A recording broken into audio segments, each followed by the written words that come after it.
This is one of the most examined paintings in the history of Dutch art. For more than a century, it has been photographed, X-rayed, catalogued and argued over by conservators, by chemists, by historians who spent whole careers inside a room this small. Every object in it has a name. Every surface has been mapped. Then, in 2022, a team in Amsterdam aimed a scanner at it. Not an art tool, a machine of the kind built for industrial and military inspection, and they looked underneath the paint. There is something behind her head that isn't there anymore. A wooden rack. A plank fitted with pegs, the kind that hung in 17th century kitchens, with ceramic jugs suspended from it by their handles.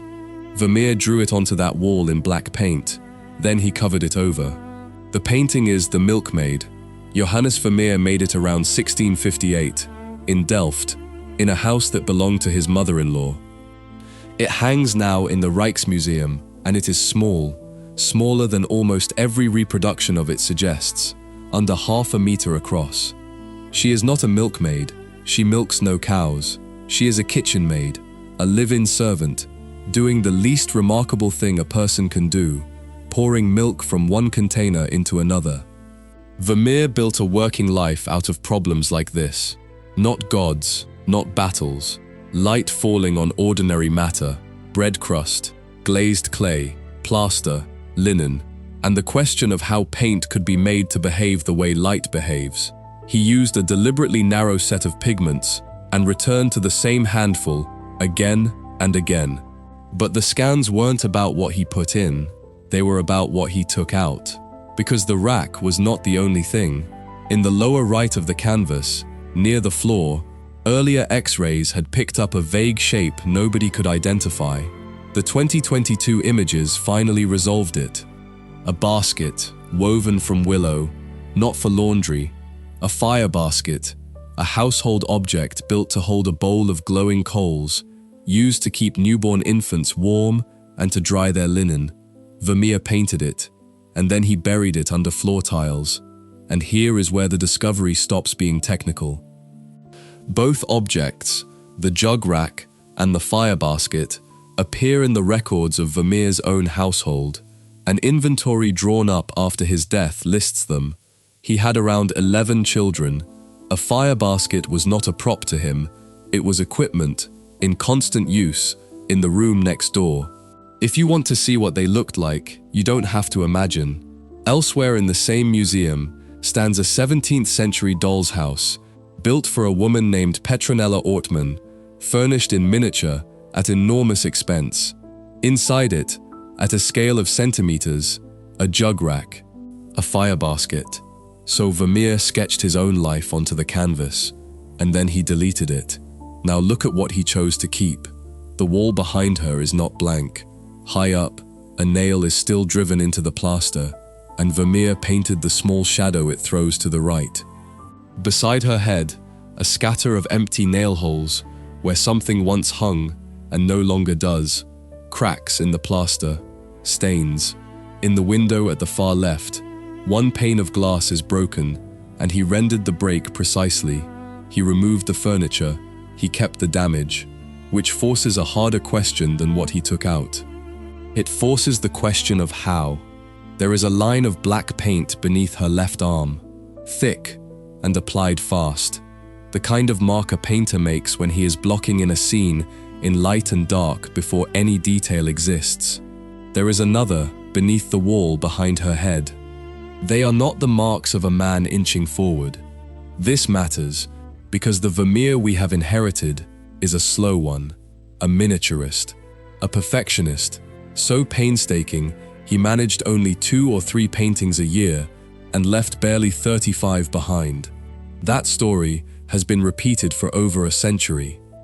The Rijksmuseum's position after the scans is that the assumption he always worked with extreme precision is now being revised.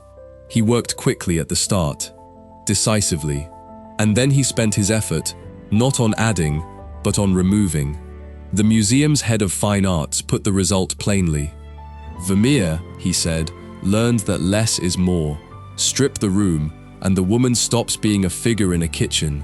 she becomes something closer to a standing sculpture, monumental, alone, with nothing left to compete with her.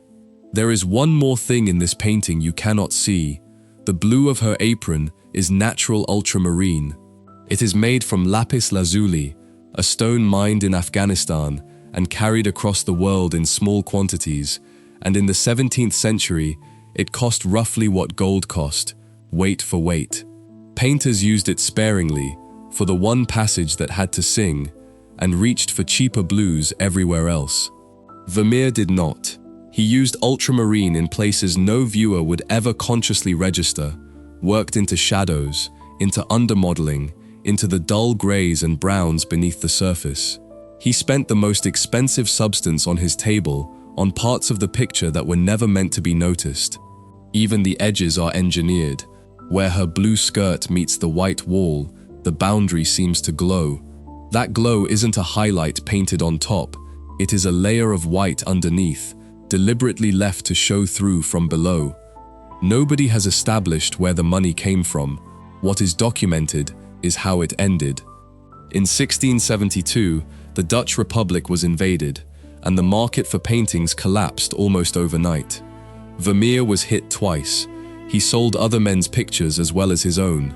3 years later, in December 1675, he died suddenly, at 43.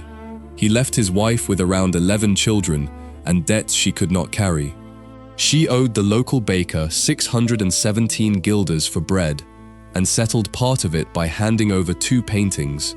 The estate was declared insolvent. The man appointed to administer it was a Delft neighbor who spent his evenings grinding lenses and looking at pond water through them, Antony van Leeuwenhoek. That is the household. Debt, noise, coal baskets, 11 children, a war outside the door. And this is what he made out of it. A wall with nothing on it. A woman who will not look at you. A thread of milk falling into a bowl. Suspended, going on forever. He had the room. He drew the room. He had the jug rack and the fire basket and the whole crowded evidence of his own life on the canvas in black paint. Then he took it all out, one object at a time, until only silence was left. He kept the nail holes. He kept the broken glass. No note survives explaining why.